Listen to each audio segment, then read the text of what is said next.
Welcome, everyone. My name is Donna Hicks, and I'm the chair of the Herbert C. Kelman Seminar. And I'll be moderating this session today along with Bruce Allyn. First of all, just like you to know that this seminar is co-sponsored by the Weatherhead Center for International Affairs here at Harvard and the Program on Negotiation at Harvard Law School. I would really, we so appreciate everyone who is on here today. I know there are people from all over the world, and we are most grateful to you for taking the time out of your busy days and nights. Some of you, it's quite, it's evening, but thank you so much for being here.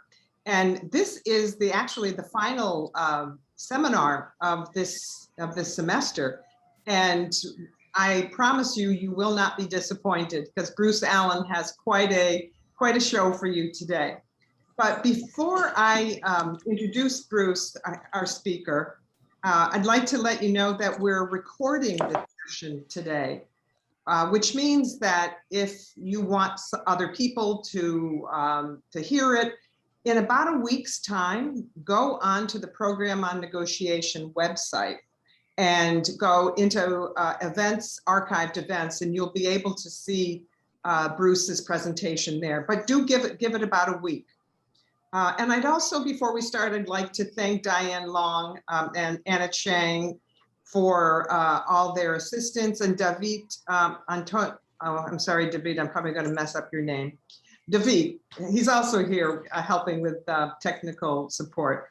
And of course, as always, Nicole Bryant and James Kerwin, thank you for your ongoing support. So now I'd like to introduce Bruce. And as you know, the title of his talk today is Negotiating with Vladimir Putin. Bruce is a senior fellow at the Harvard Negotiation Project and former director of the Harvard-Soviet Joint Study on Crisis Prevention. For 3 decades, Bruce has taught negotiation and mediation and served as a strategic advisor and negotiation trainer to the national and state governments, corporate leadership teams, and non-governmental organizations. A highly respected mediator, Bruce worked with President Mikhail Gorbachev's government on negotiations to reduce nuclear risk and reform foreign and domestic policy in the 1980s, and played a key role in bringing together top decision makers from the 1962 Cuban Missile Crisis for a series of unprecedented face-to-face dialogues in Cambridge, Mass. In 1987, Moscow in '89, and in Havana in 1992. Bruce also is a participant in the working group on the future of U.S. Russia relations and the University Consortium, and has held positions as Associate Director of the Harvard Strengthening Democratic Institution Projects Program, that was of the Conflict Management Group, and partner at Monitor Group, and consultant to NBC and ABC News. So as I said, you're in for a wonderful experience here. And Bruce, I'm going to turn it over to you. Great. So Donna, thank you so much. And I'm really honored to be here today. And I welcome all in the audience, near and far. In particular, I'm really happy that on the phone is Herb Kelman. Now, I will start with a little mention of Herb and what his inspiration has been for me, because I arrived at Harvard in the 80s, and I heard of this fellow who was bringing Israelis and Palestinians, senior journalists, policymakers together for these workshops where they would have an extended time together, many days, deep connection, and there were some extraordinary results. So I wanted to begin with a quote of his, if we can bring up my screen, if we can share that. And Herb, it's just great to be with you. I'm honored again, the 3rd time I've had a Kelman seminar, and last time we were able to come together and have dinner afterwards. So in this case, It's very early morning where I am on the island of Kauai.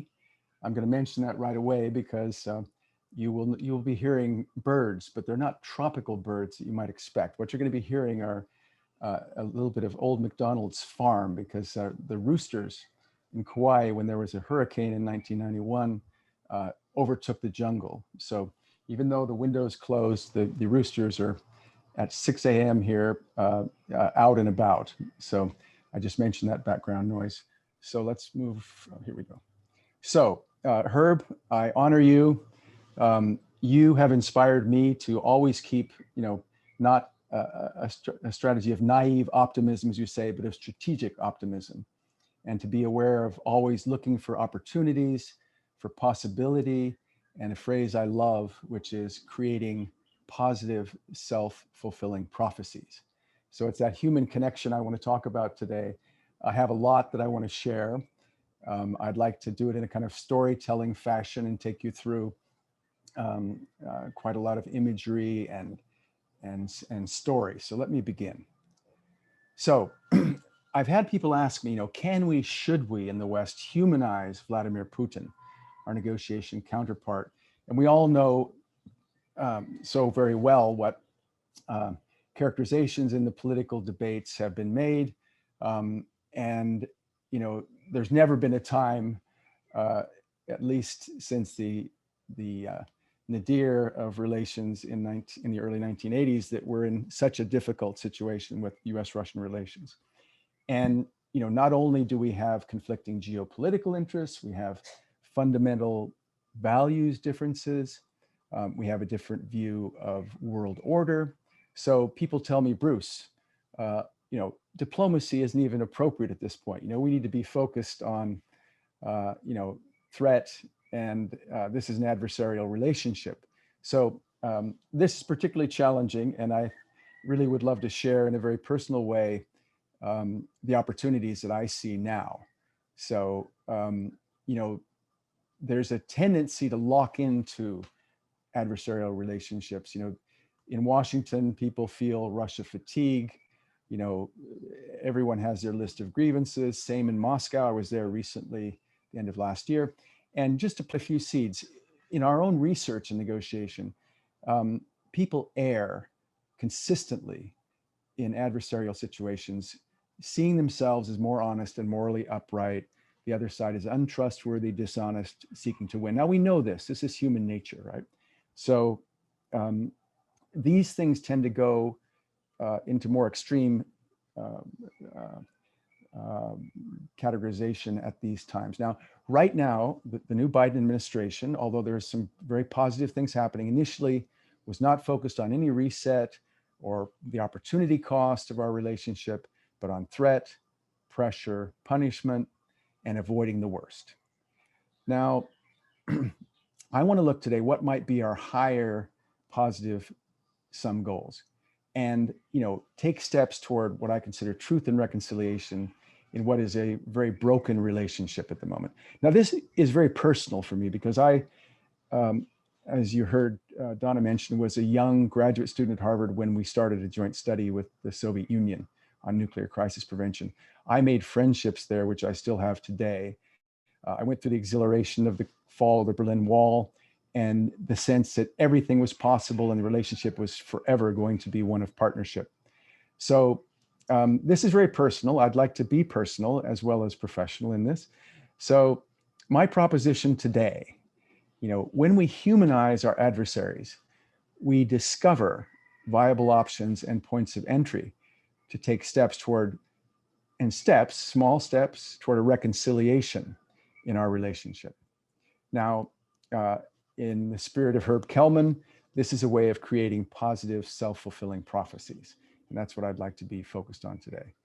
So the negotiation method I'd like to use, and which to plan in your mind, is one of constantly zooming out to our big picture strategy and constantly zooming into our negotiation counterpart.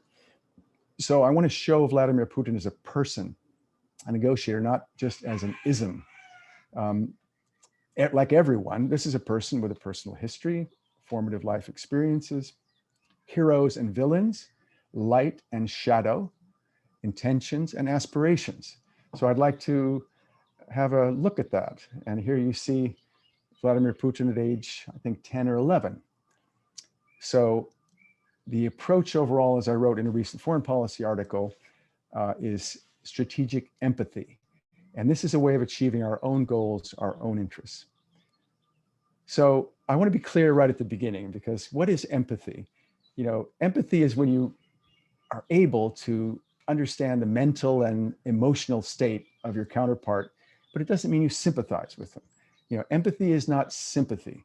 And the reason I'm harping on this a little bit is because the mediator's dilemma is that when you put yourself in the other side's shoes, you're typically, there will be a certain percentage of an audience which will be prone to criticize you as an apologist for the other side, you know, as a sympathizer. But empathy is not sympathy. When you illuminate the other side's viewpoint, fears, aspirations, it's not to justify or apologize for them. And it's not unpatriotic. It helps us to achieve our own interests. So I recently, well, that's not recent, that's actually a couple of years ago, I got a kick out of the comments that came in to an article I wrote, because I wrote, we must think like Russians in order to realize our own interests in strategic arms control. And the first comment I got was this enlightened, retired Stanford professor who quoted the 18th century Scottish poet, and you know very well, Robert Burns. Some of you may know the Ode to a Flea, the virtue of putting yourself in the other's shoes, and to see ourselves as others see us. So I was very pleased. The first comment, they're getting it. This is what's important, being able to put yourself in the other side's shoes. The next comment I got was, agent of Kremlin, enemy of democracy. So again, that is the challenge we face when we put ourselves in the shoes of the other side in an adversarial situation. And I'm willing to take that risk. And today I'm taking that risk. So agenda today, I want to take the long view, look at the past 35 years of relations, and I see it as a Greek tragedy. We went from this exhilarating time, sense of all possibility, to one where there's bitter enmity and a sense that nothing's possible except avoiding the worst. Secondly, I want to look at 4 formative experiences in Vladimir Putin's life. I've not had a chance to talk it over with him, but these are things that I think you'll find illuminating. I certainly do. And last, priorities in negotiating with Putin right now. So I want to start with inspiration to realize that even the darkest deadly conflicts, there's possibility. Now, I don't want to go too far into the stars, but I do want to bring to our attention the better angels of our nature, to use Lincoln's words. And look at this face. After 27 years in prison, Nelson Mandela emerged not hating the opponent, learning Afrikaans, engaging the adversary, when he could have justified, taking a completely negative stance. So how do we become partner with those who are adversaries? Martin Luther King, the spiritual power of recognizing that there's nobody in the world who is completely good or completely bad. We are human beings. Now, I want to, again, take you on a little trip here, to what is our current, we mediators say, let's go to the balcony, let's look at both sides. Now, this is our existing highest global balcony right now in U.S. Russian relations. Now let's zoom up, and some of you may know this is the balcony right now where Russians and Americans are currently there in the International Space Station. So I like to use this metaphor and as a balcony where, for in the final analysis, our most basic common link is that we all inhabit this small planet. We all breathe the same air. We all cherish our children's futures, and we are all mortal. So, yeah, so that's starting at the highest level in setting, not being afraid to set those beautiful ideals. We all inhabit the same small planet, we breathe the same air, and yes, we are all mortal. What are we going to do in our lifetime? Now, the first thing is to get to yes with oneself. And we honor William Ury for that most recent book, Getting the S with Yourself. That's the precursor to getting the S with anybody else. And it's nice that in the United States right now, we're getting our own house in order. Secretary of State's March speech, 4 of the 8 foreign policy priorities are domestic. And I think this is a symbol that, we're less prone now to cast the first stone. We know we have work to do at home. And what do we know what we want? Do we have a Russia strategy that really serves our interest? I think that most experts would agree that over the past decade or two, we really haven't had a fully coherent Russia strategy.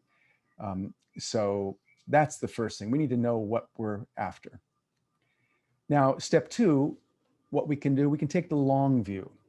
Now, Vladimir Putin did not appear out of nowhere.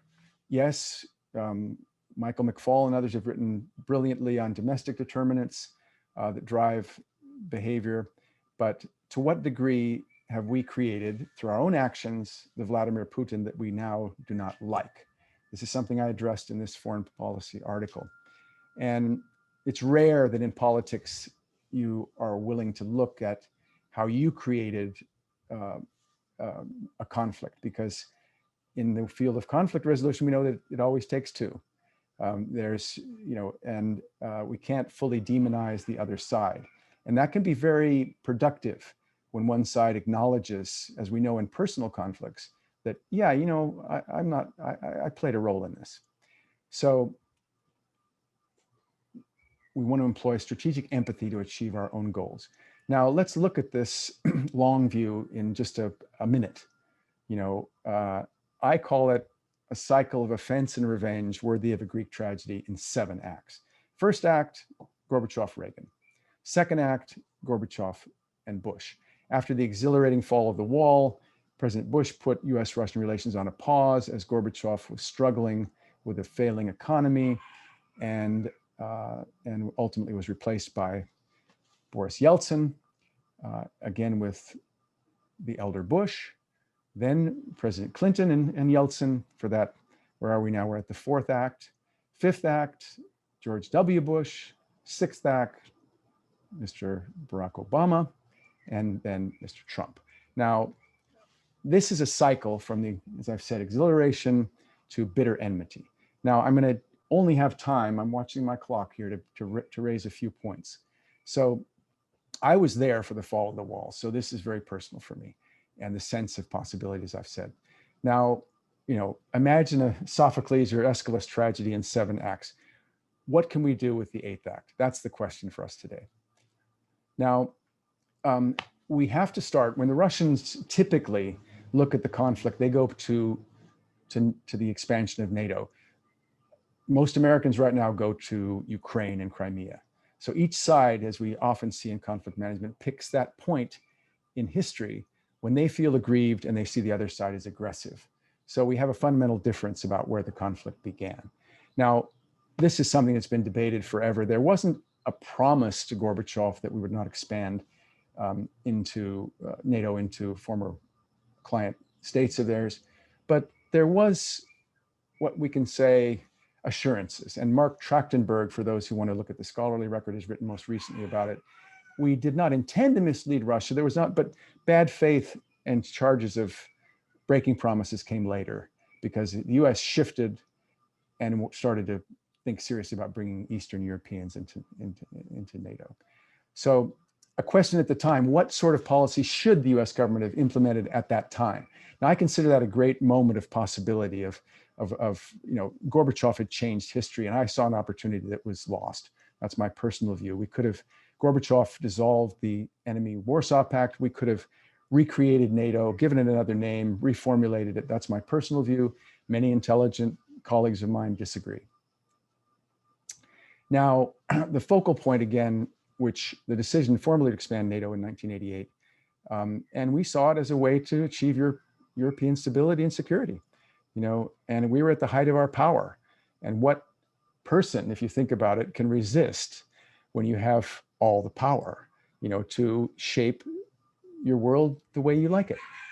So, and I want to make this point real quickly, but it's very important to me, how, when we have an image of someone as extreme and hostile, you can trigger exactly that behavior. And that, in my view, is what happened with the expansion of NATO, because initially there were those who saw Russia as a power like the Soviet Union.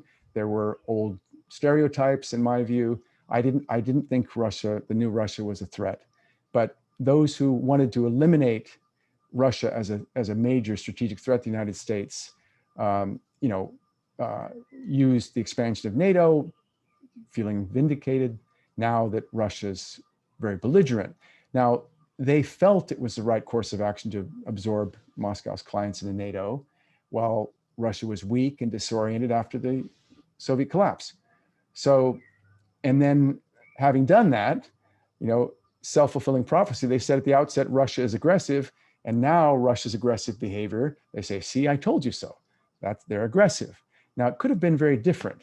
Had we seen Russia not as a threat, we could have had, in my view, skillful negotiation and realized our shared interests in a much more, peaceful Europe with mutual security at the base. And that's what Gorbachev was after. Now, I put this on here. I can send some of this material to you later because it really helps to see. This is Clinton's very words written in the memoir by Strobe Talbot. He himself acknowledged, because Clinton was a, I feel your pain fellow. He recognized and said to his advisor, we're making it really hard for him. Now, Yeltsin was already, getting extremely upset with the way relations were going, and ultimately, said, look, you're treating us like Haiti, and we're not gonna accept that. Now, there are many other focal points that the Russians focus on. The invasion of what we consider the invasion of Georgia in 2008, which an independent, fact-finding mission said was provoked by the Georgian side. I'm looking as an independent source. These are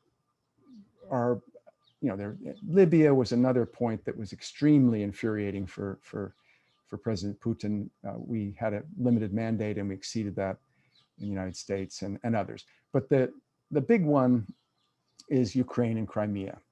Now, why did Mikhail Gorbachev fully support the return of Crimea to Russia?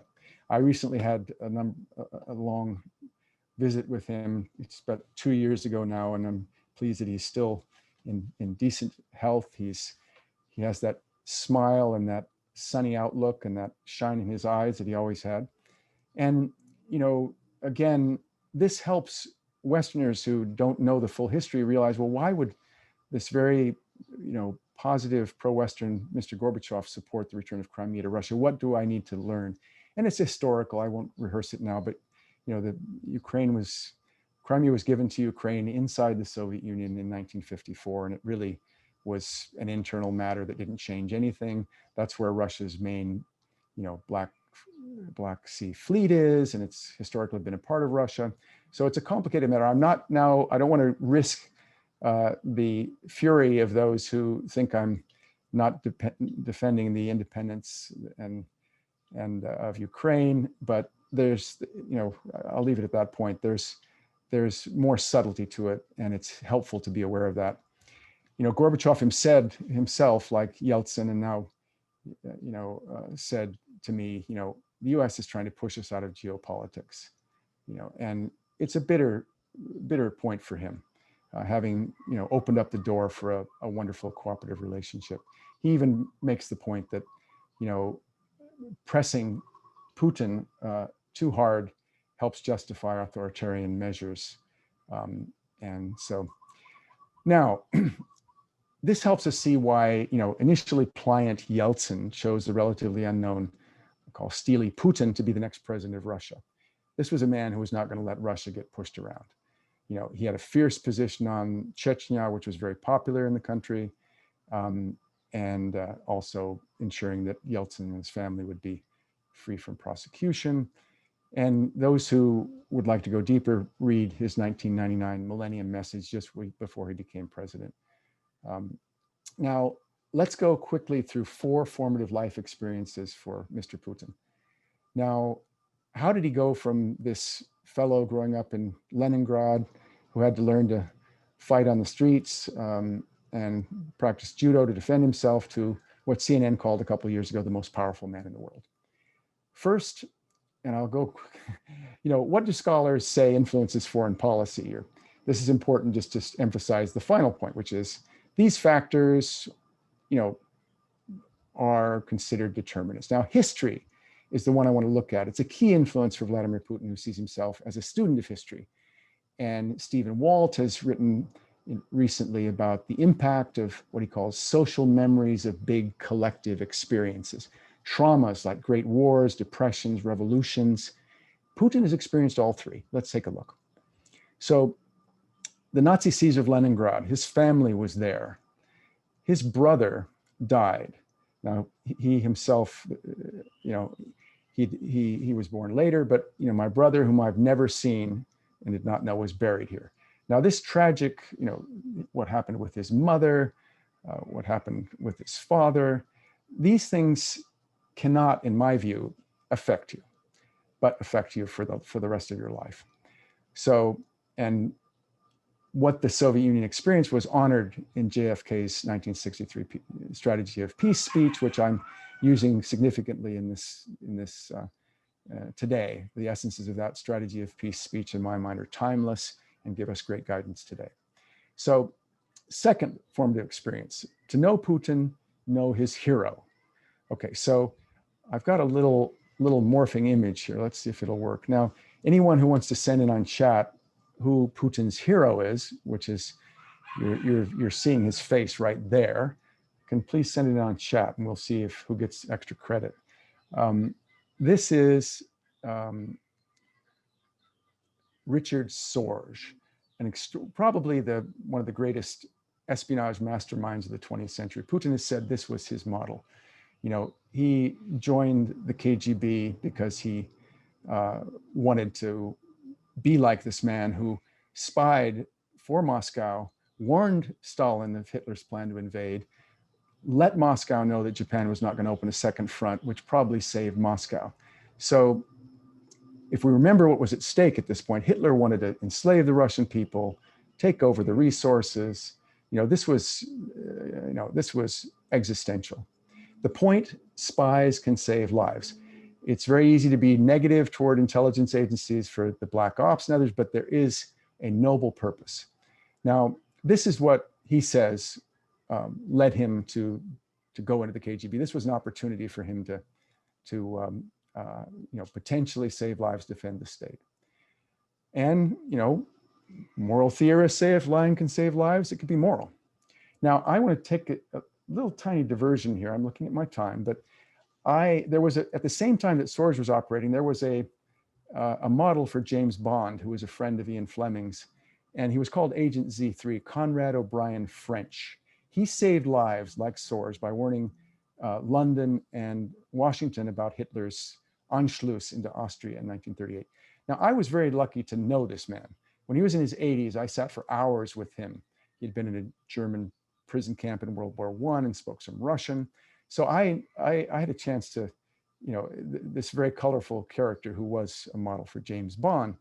Now, it was a KGB general who spoke to me about Conrad and knew he was a hero of mine, because at the very height of the final CIA-KGB war, I was set up in Moscow and asked to spy for the Soviet Union. This is something which is a case study now in hard bargaining negotiation. Now, I was in this process, the point was I could use secret documents to help improve U.S.-Russian relations and help prevent nuclear war. Now, this was a chance to have a noble aim. So they cited Conrad, who, as a spy, like Sorge, was looking to do something that would be a positive, noble aim and save lives. Now, it was a time when there really was a danger of nuclear war. That's when I was a young graduate student initially in the Harvard-Soviet joint study. Now, I could save lives, be a hero, but that was not for me. So ultimately, it was over several years, several meetings, I came to see this man as a person playing a role, doing his job, and humanized him. Now, how does it end for Putin's hero? Conrad escaped. Conrad O'Brien French he actually informed London of Hitler's Anschluss over an open telephone, had to get in his sports car and blast through a Nazi checkpoint into Switzerland in a hail of machine gun fire. So he really does fit the mold. So in the American view, the good guy always escapes. Bond always escapes, where they love these blockbuster, impossible 007 escapes, right? Now, what about Putin's hero? Putin's hero was exposed and hanged.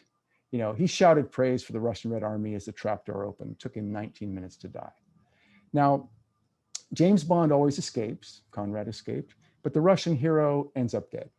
Putin's brother ends up dead. 27 million Russians end up dead. These are very different historical experiences for our two countries. Now, it tells us something, and not to justify, but why Vladimir Putin is fierce in strengthening and protecting the border. And in the process, he's had to balance a range of networks and deal with opposition groups who, you know, in all fairness, I stand with the values of many, and they are united primarily in their opposition to Putin. Now, we can come back to that later in conversation. So this trauma remains today, and many older Russians whom I know who watch state-controlled TV, they see NATO as encircling their country, not unlike happened in the past. Now, if we're really going to change Russian behavior, we have to change threat perception.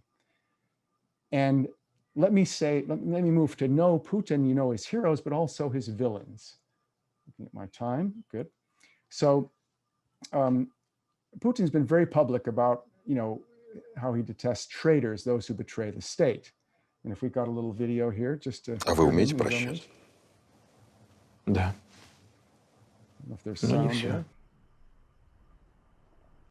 Okay, and the second. А что невозможно простить? Предательство. So, heroes and villains, light and shadow, we all have it. Now, in Russia, the state has always been primary. The individual is and must be subordinate to the state. If you read Fiona Hill and Clifford Gaddy's book, you'll see this point made brilliantly. So in times of threat, like in World War II, there's a call for someone with an iron will. And in that book, it's elaborated very well that by 1996, as things were collapsing in Russia, there was a whole range of people who wanted to resurrect the great Russian state. And Mr. Putin was a perfect one to lead that, dimension. Now, a second formative experience, which links into what I've just said, was the trauma of the Soviet collapse. It was an economic collapse greater than the US Great Depression. You know, Mr. Putin was designated by Mayor Sobchak to barter resources for food. That's when I when I met him and sat a couple hours at the same table with him in Leningrad when he was an advisor to the pro-democracy Mayor Sobchak. And we don't have time to clear this up, but he never wanted to return to the Soviet Union. He did not support Soviet totalitarianism. What he says hurt, in his own words, was what the collapse did to the Russian population. Now, there are many other formative experiences, the US actions, and which Barack Obama in his recent memoir calls a list of slights. He said, when I first met with Putin, he harangued me with a list of slights like the invasion of Iraq, the expansion of NATO, and more. Now, in my view, these are not slights. These are real conflicts of interest and psychological realities from the Russian point of view. So there are domestic determinants, but we can't look at either those alone or the effect of our own actions. We have to look at that together. Now, I'm okay on timing. I'm going to be moving here. So let's just move along. So now, what can we do to negotiate with Vladimir Putin? What does he want? Now, when I was recently in Moscow at the end of last year, you know, he made, you can't spoil a spoiled relationship. So it looked, yet at this point, you know, the Russian side has offered Biden a reset. What are the summit prospects? How can we rebuild trust given our conflicts? Now, let me just briefly mention 6 priorities before we go to conversation. You know, it remains, as it has for the last 60 years, avoid the great evil of nuclear war. And Mr. Putin is very happy to use threats. You know, he's put the nuclear option on the table to scare and deter the West. You know, some of the terrifying Russian new missiles that have been on display in the media. we have extended New START. What else could be considered now? There are a range of things which we might talk about for those who are interested. Secondly, we need to have a clear U.S., Russia, China strategy. In recent years, we've had, confrontation on both sides, and we don't really want, that's really, I think most would agree, not serving interests. And I remember 4 years ago with one of my senior Russian colleagues, please don't make us turn to China, and that's effectively, it would take an hour to talk about the subtleties of Russia-China relationship now, but you're aware of joint military exercises. They're building a lunar station together, Russian, Chinese. So when you look up at night, you'll see them looking down. So what are moves we could make away from the negotiation table? The first thing we do is we need to strengthen our own position. And that's our own defenses, reduce our own vulnerabilities. I heard Susan Eisenhower mention that her father, President Eisenhower, said, no one can hurt American democracy except Americans. I like that point of view. So Putin himself is a master at preparing for all contingencies and acting decisively. Now, trust building steps. The Russians have made a number of proposals on nuclear, cyber, reset, which have been rejected or ignored by Washington. We could respond. A trust building step, Moscow could shut down some disinformation efforts. There's a potential to really work further on rules of the road for cyberspace. This is challenging, but work is underway, and many others.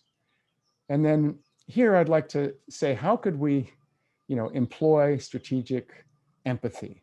Now I'm looking back, and I'd like to invite you all to read JFK's 1963 Strategy of Peace speech, because he showed respect for the adversary. He didn't mince words about what he disagreed with in Soviet society, but at the same time, he honored the dignity, something about which Donna has written beautifully, and showed respect. Now, if Biden or some senior American were to make, acknowledge what is worthy of respect, not, genuinely, if it's what has, because I've lived in both worlds, I spent 10 years in Moscow working with the Harvard Exchange. I can see from both sides. I empathize, I feel what the country has gone through. And America tends to be, America-centric, what's called strategic narcissism, and doesn't really take in what other countries have, in this case, Russia. Now, if we could really kind of acknowledge that in a way, that could be helpful in what essentially is a truth and reconciliation process. I would like to see a reconciliation in U.S.-Russian relations. It's personal for me. I love both countries. So finally, and I think I'm just about at the right time, create settings to humanize one another. So first of all, if we can insulate person-to-person contacts and business as much as possible from our political differences, this is important. Person-to-person connection and the personal contact of Mr. Biden and Mr. Putin at a summit, and other levels of diplomatic and military to military contacts, very important. Now also, and this is something that is deeply important to me because I was fortunate to experience it in the 80s, get experts and officials, former and current, meeting off the record, and ideally in beautiful natural settings, even with family. Now this was something that we did with the Harvard-Soviet joint study in the 80s. And I would like to acknowledge to the far right, Dr. David Hamburg, who recently passed, who had the vision to bring together senior people on both sides, on the Soviet side and the American side, top experts, former officials, the former chairman of the Joint Chiefs of Staff, for off-the-record discussions. And he was bold enough to risk being called out for a boondoggle and having us meet in the Florida Keys on the beach. So you can see from the expressions on the face that we had a chance to see one another as human beings, as the delight as a child to bring, to cut through take off the ties and cut through the political formality of roles and touch one another. So I'll end with that and would love to have further conversation. We, gave presents for the grandchildren of one another. We recognized the generations. This is something that was done in the Camp David Accords in 1978 with Mr. Begin. Jimmy Carter signed things for all his grandchildren. We can humanize one another and recognize what's at stake. which can lift us back up to that global balcony. So thank you, Donna. That's my little opening. Thank you so much. Thank you very much. We have several questions here for you, and I think this one we'll start with is really quite interesting, and this is by Angela Preston. Mm-hmm. And Angela says, do you notice a half hour into the presentation and even to the end of the presentation, we have not included a single woman? What do you think are the long-term effects? All those pictures, there were men sitting there, men negotiating, men on the team, the Harvard team. So yeah, what do you think about that, Bruce? Thank you, Angela. This was right in the front of my mind, because yes, in the 1980s, it was white men in ties. And I'm very pleased, and I can honor, a brilliant individual, Fiona Hill, who I had the honor of working with back in the 80s when she was a junior in our project, and she rapidly rose to her eminence at this point. And I'm pleased that that's changed. In the Biden administration, we now have a much more balanced view, and I acknowledge that was largely looking back. And I appreciate the question, and it's changed, and thank goodness. All right, Bruce, great. Here's another question from Wade Davis. Putin seems to have a flexible attitude toward integrity and truth, yet takes a very hard line on loyalty and betrayal. There seems incongruent to me. Is there some additional insight that helps to understand how these can both be true to him? Excellent question. No, I appreciate that, because, again, explaining behavior by history and culture is not to justify.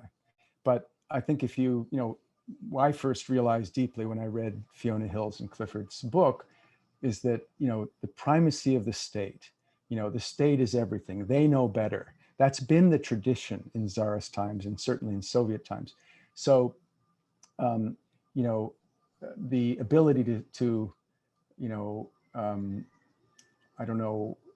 overstep the protection of individuals for the larger purpose of defending the state when it feels under threat. This can lead to, the distortion that we see in state-controlled media. And so betrayal, again, light and shadow. I have admiration for Putin's strengths. He also has shadows. And it's clear the vengefulness, the sense of betrayal, it's understandable given what was at stake and what he felt about traitors in the past. So I think that begins to get to the question. Okay, thank you. Let's see here. Here's another one. This is from Jeremy Solomons. Jeremy wants to know, why was Trump so sycophantic to Putin? And how will this impact Russian-American relations over the long term? Yeah. So I will just simply offer explanations without taking a personal stand, because it's quite controversial. But many have pointed out that Mr. Trump certainly, right from the beginning in the campaign, was enamored with Mr. Putin for his praise. And it could be as simple as a narcissistic personality being immediately, as some of Trump's advisors have said, subject to manipulation because of their praise and their expressed esteem for that individual. So that could be a possible sufficient explanation. I won't go into, do the Russians have anything on Trump? Was there the many theories in this regard? I don't have information about that. Certainly, the fact that, he had many of his meetings without others present and, without his advisors, and those things raised serious concern about what was going on. And again, I have no personal knowledge or opinion further. All right, thank you, Bruce. Yeah. Our colleague Pamela Steiner has a question for you. Was there a conflict of U.S. interests vis-a-vis Russia, in that we wanted to promote democracy in Eastern Europe, yet get along better with Russia? Could the US have promoted democracy there without expanding NATO to include the Eastern European countries? Well, I personally think so. And this is, again, I don't want to be glib. It's a complex situation, but I certainly believe so. There were potential to, what's been done in many successful conflict resolution situations to demilitarize and not have former client states of Russia, militarized. And, as early as Yeltsin made a direct complaint to Clinton way back that, we can't accept Ukraine in NATO. Now, the Ukrainians have their full right to self-determination. There's no, I don't want to be seen in any sense, and it's hard not to be pro-Russian when I've given, as I said, I take a risk of presenting what I see as an empathetic view, but that doesn't mean sympathetic. I'm not taking a position on ultimately who was right, but I do believe that skillful negotiation could have created the entry of, or the self-determination of Eastern European countries without militarization. Now that there were many proposals and ideas for that, and again, from the Russian point of view, starting with Yeltsin and the expansion of NATO and the declaration by George W. Bush that soon Ukraine and Georgia would be in NATO, was the line in a sense for many Russians. And we know the history, and it's how do you prioritize? I think Strobe Talbot has spoken to this. How do you prioritize the valid interests of states that had been overrun by Russia, had become satellite states after World War II, repressed? How do you balance their legitimate interests with those of a former empire? And that's, but I would say, yes, there could have been a different outcome. And even today, if we look at opportunities, how to deal with the situation, the very difficult situation in Ukraine, I believe there are ways to negotiate demilitarization. And, it doesn't have to be a client state of either side. That's the challenge. Okay, Bruce, thank you. This is a question from Adrika Nair. How is Alexei Navalny's, how is that issue going to affect U.S.-Russia reconciliation, a potential U.S. reconciliation project? Yeah, well, I, again, without taking a position, I have great respect for the valid rights and interests and values put forth by Alexei Navalny. And I also see, what I consider to be an intelligent, preferable social change model. I'd like to see the opposition in Russia not just naming and shaming. I'd like to see something that looks like Nelson Mandela or Martin Luther King, which is a strategy of change that embraces and doesn't reject completely and demonize the powers to be, because that's what was done by Mandela. That was what was done by Martin Luther King.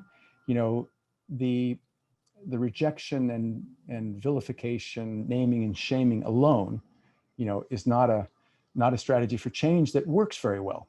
And I've seen it in the Middle East, very bold, valiant individuals who stand up against repression and authoritarianism are often swept away. Now, I honor all the values, and I simply say, let's look at what is an effective strategy of change. How can we work together? I'd love to see the opposition working together with Mr. Putin, working together to build a Russia. And that's where, they claim outside interference isn't helpful. Many consider Mr. Navalny to be, doing the bidding of the West. And,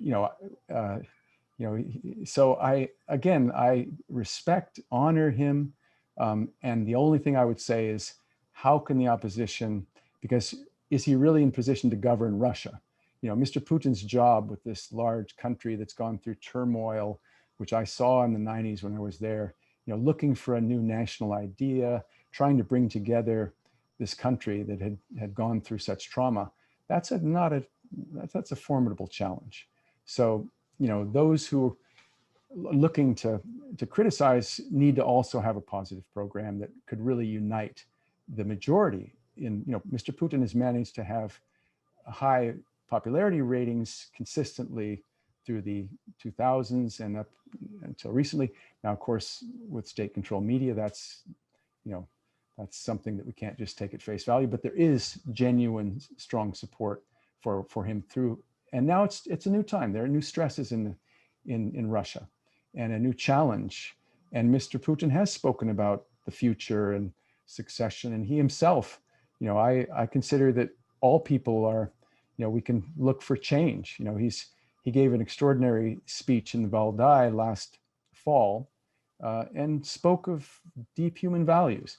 Now, I don't want to look like a naive fool and take everything at face value, right? But yet we should honor aspirations. President Biden's on eagle's wings, what is dear to him? What is, that to a mediator sounds like get up on the balcony, look at both sides. Mr. Putin has similarly expressed that at moments. So I think that it's a time when we should be willing to embrace aspiration, not naively, but nonetheless not dismiss it. Okay, thank you very much. Rahul Modi has a basic, but I would say fundamental question, simple and profound question. What are we talking about here? What does the US want that Putin is not ready to give, or vice versa?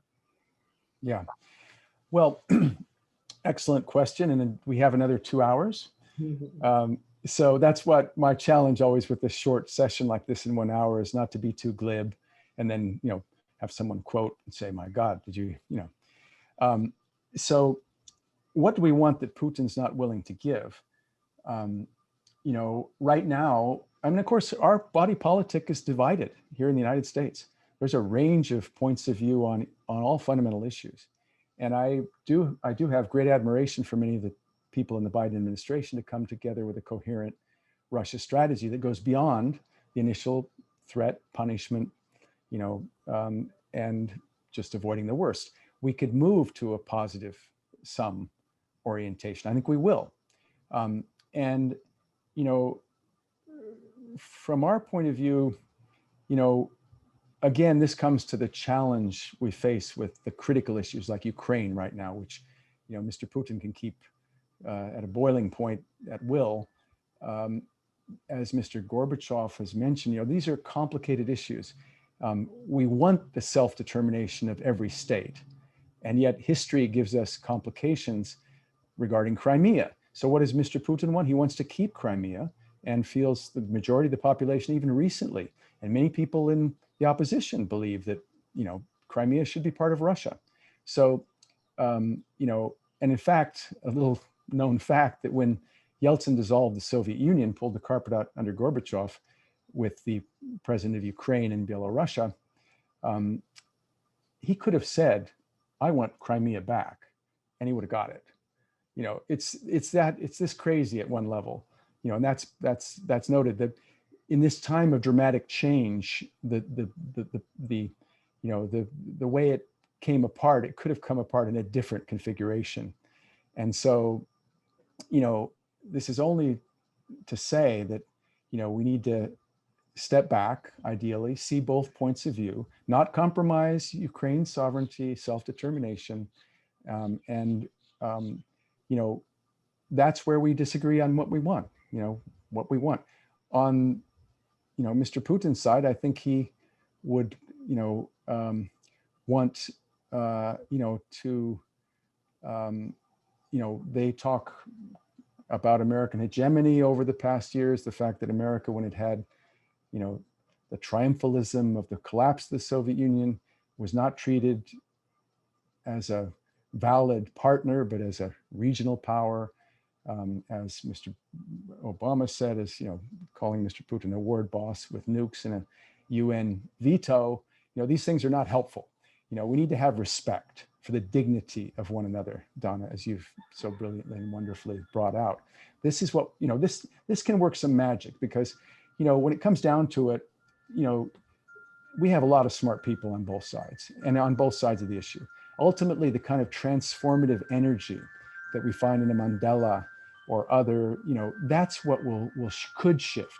That's what Herb Kelman talks about when, find a point of entry. We humanize, we find a point of entry, and something transforms. In my own relationships in the 80s, I saw individuals transform. And it was when we respect one another, the dignity, even though we disagree, we're not saying we don't agree on all points, but that point of respect allows a kind of magic, the light in the eyes. When in negotiation, in moments when you have conflicting sides, and then there's what I like to call a moment of light. There's when you feel a sense of possibility opening up in the room. And that can be brought on by an individual speaking authentically about what really matters to them. This is transformative energy that we as individuals can bring. And, that's what I think of with, creating self-fulfilling positive prophecies. We energize it with our vision, with our respect. Well, this is probably going to be the last question we have time for, Bruce, but it's related to what you just said. Arena Parsina says, we've seen how empathy is easier to build when you get a chance to meet physically, connect, build relationships. What are your thoughts about how to do this in a hybrid world, what we're in now? And she says, thank you, I loved your talk. Yeah, well, thank you indeed. So first of all, we don't need to physically travel, although it's quite nice. I miss Moscow, and it's not easy to travel right now. I'm looking to be there next month again. But, we've seen that social media can be positive and negative. I remember the days in the early 80s when we had delight that we were able to get on the telephone and send over the telephone line a little video image, and see one another, right? This was a breakthrough in the early 80s where behind the Berlin Wall, we got images of people slowly appearing in front of us, with bad, and that was delightful.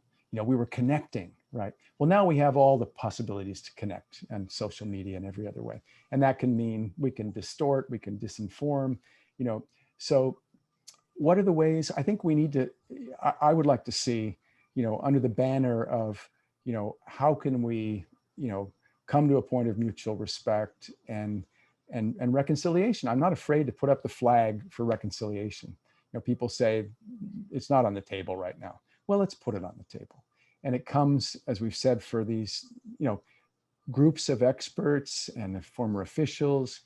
There's plenty of people-to-people contacts right now that can transform. And we saw it in the 80s. So, the magic comes through personal contact.